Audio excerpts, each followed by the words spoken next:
ওং স্থাপকায়শ্চ ধর্মস্য সর্বধর্মস্বরূপিণে অবতার বরিষ্ঠায় রামকৃষ্ণায় তে নমঃ। ঠাকুর, মা ও স্বামীজির চরণে শতকোটি প্রণাম। ঠাকুর বিজয় গোস্বামী এবং অন্যান্য ভক্তদের সঙ্গে বসে কথা বলতেছেন। বিজয় গোস্বামী কিছুদিন হলো গয়া হইতে ফিরিয়াছেন এবং তিনি সেই জন্য ঠাকুরের সঙ্গে দেখা করতে আসছেন। ঠাকুর বিজয় গোস্বামীর সঙ্গে আলোচনা করছেন নিষ্কাম কর্ম করার কথা এবং যারা সন্ন্যাসী তাদের বাসনা ত্যাগের কথা, এবং সন্ন্যাসীরা কখনো সঞ্চয় করিবে না। যখন ঈশ্বরের প্রতি প্রেম হবে, ঈশ্বরকে ভালোবাসবে, ঈশ্বরের প্রতি ভক্তি হবে, তখন কর্ম ত্যাগ হয়। কর্ম তখন আপনা আপনি ত্যাগ হয়ে যায় এবং লজ্জা, ঘৃণা, ভয় এই তিন থাকতে নয়। লজ্জা, ঘৃণা, ভয়, জাতি অভিমান, গোপন ইচ্ছা এসব পাস, এসব গেলে তবে জীবের মুক্তি হয়। এবং ভগবানের প্রেম খুব দুর্লভ জিনিস। তাকে পেতে গেলে শুদ্ধা ভক্তি হওয়া বড় চাই, এবং এই শুদ্ধা ভক্তি হওয়া বড় কঠিন। ভক্তিতে প্রাণ মন ঈশ্বরেতে লীন হয়। ঠাকুরের এইরূপ কথাবার্তা চলিতেছে। এমন সময় নিমন্ত্রিত আরো কয়েকটি ব্রাহ্মভক্ত আসিয়া উপস্থিত হইলেন। তন্মধ্যে কয়েকটি আবার পণ্ডিত এবং কিছু উচ্চপদস্থ রাজকর্মচারী। তাহাদের মধ্যে একজনের নাম শ্রী রজনীনাথ রায়। ঠাকুর বলিতেছেন, ভাব হইলে বায়ু স্থির হয়। যখন ভাবস্থ হয়ে যায় কেউ, সে ভাবস্থ অবস্থায় বায়ু চলাচল করে না, তা স্থির হয়ে যায়। আর বলিতেছেন, অর্জুন যখন লক্ষ্য বিঁধেছিল, কেবল মাছের চোখের দিকে দৃষ্টি ছিল, আর কোনো দিকে দৃষ্টি ছিল না। এমনকি চোখ ছাড়া আর কোনো অঙ্গ দেখতে পায় নাই। এরূপ অবস্থায় বায়ু স্থির হয়।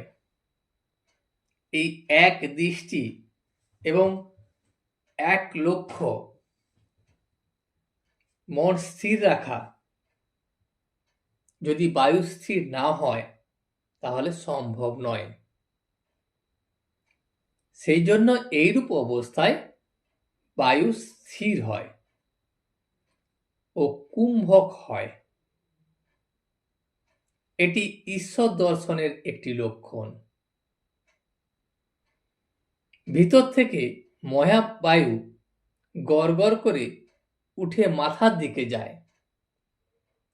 তখন যদি সমাধি হয় তাহলে ভগবান দর্শন হয়। এই বায়ু স্থির হলে মন স্থির হবে, এবং মন যখন স্থির হয় তখন লক্ষ্য স্থির হয়, এবং তখনই ভগবানের দর্শন হয়। যেসব ব্রাহ্ম ভক্তগণ এসেছিলেন, ঠাকুর তাদের দিকে দৃষ্টিপাত করে তাদেরকে বললেন, যারা শুধু পণ্ডিত কিন্তু যাদের ভগবানে ভক্তি নাই, তাদের কথা গোলমেলে। শুধু পণ্ডিত হলে হয় না,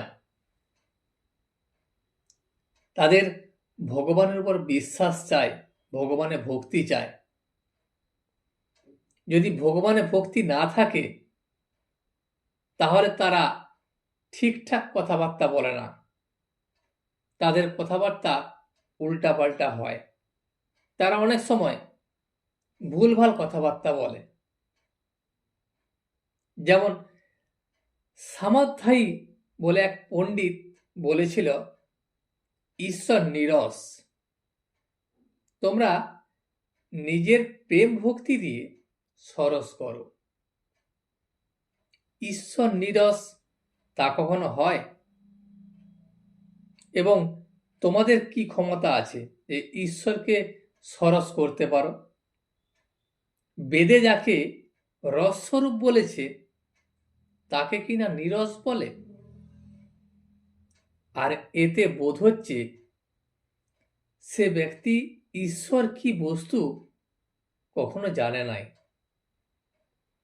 যদি ঈশ্বরের প্রতি ভক্তি বা ঈশ্বর জ্ঞান তার মধ্যে থাকতো তাহলে এই কথা সে কখনো বলতো না। কারণ যার মধ্যে ঈশ্বর জ্ঞান নাই তাদের পক্ষেই এরকম কথা বলা সম্ভব। তাই এরূপ গোলমেলে কথা বলেছে। আবার একজন বলেছিল, আমার মামার বাড়িতে এক গোয়াল ঘোড়া আছে। এই যে এক গোয়াল ঘোড়া আছে এ কথাই বুঝতে হবে ঘোড়া আদবেই নাই। কেননা গোয়ালে কখনো ঘোড়া থাকে না, ঘোড়া থাকে আস্থা বলে।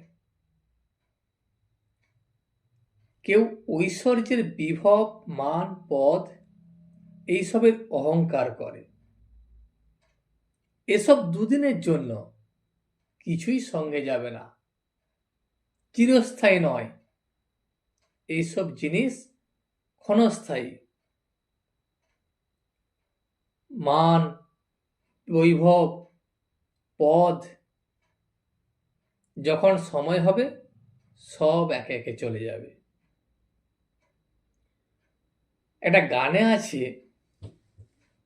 ভেবে দেখো মন কেউ কারো নয়, মিছে ভ্রম ভূমণ্ডলে, ভুলো না দক্ষিণা কালী বদ্ধ হয়ে মায়া জালে, যার জন্য মর ভেবে সে কি তোমার সঙ্গে যাবে, সেই প্রেয়সী দিবে ছড়া অমঙ্গল হবে বলে, দিন দুই তুনের জন্য ভবে কর্তা বলে সবাই মানে, সেই কর্তারে দেবে ফেলে কালাকালের কর্তা এলে। এখানে বলছেন যে মনকে বলছেন তুমি ভেবে দেখো এই মায়াজাল কিছুই নয়, দুদিনের জন্য। তুমি যতই কারোর জন্য ভেবে মরো কেউ তোমার থাকবে না। পার্থিব সুখ ও সম্পর্কগুলো ক্ষণস্থায়ী এবং শুধুমাত্র ঈশ্বর বা দক্ষিণাকালীর চরণে ভক্তি স্থায়ী। এটি অহংকার ও মায়ার ভ্রম। এই অহংকার ও মায়ার ভ্রম থেকে মুক্তি পেতে এবং জীবনের ক্ষণস্থায়ী সত্যকে উপলব্ধি করতে উৎসাহিত করে। আর টাকার অহংকার করতে নাই। যদি বলো আমি ধনী, তো ধনীর আবার তারে বাড়া আছে, তারে বাড়া আছে, ধনীর থেকেও ধনী আছে, তার থেকেও ধনী আছে, তাহলে আমি ধনী, এই কথাটা ঠিক নয়। এই অহংকার করাটা ঠিক নয়। সন্ধ্যার পর যখন জোনাকি পোকা উঠে সে মনে করে আমি এই জগৎকে আলো দিচ্ছি, কিন্তু নক্ষত্র যেই উঠল অমনি তার অভিমান চলে গেল। তখন নক্ষত্রের আলোতে আলোকিত হয়। তখন নক্ষত্রেরা ভাবতে লাগলো আমরা জগৎকে আলো দিচ্ছি। আবার কিছু পরে যখন চন্দ্র উঠল তখন নক্ষত্রেরা লজ্জায় মলিন হয়ে গেল। তখন চন্দ্র মনে করলেন, আমার আলোতে জগৎ হাসছে, আমি জগৎকে আলো দিচ্ছি। আবার দেখতে দেখতে অরুণোদয় হলো, সূর্য উঠছেন, চাঁদ মলিন হয়ে গেল। খানিকক্ষণ পরে আর দেখাই গেল না। ধনীরা যদি এইগুলি ভাবে, তাহলে তাদের ধনের অহংকার আর হয় না। কারণ একের থেকে আরেক বড়, তার থেকে আরেক বড়।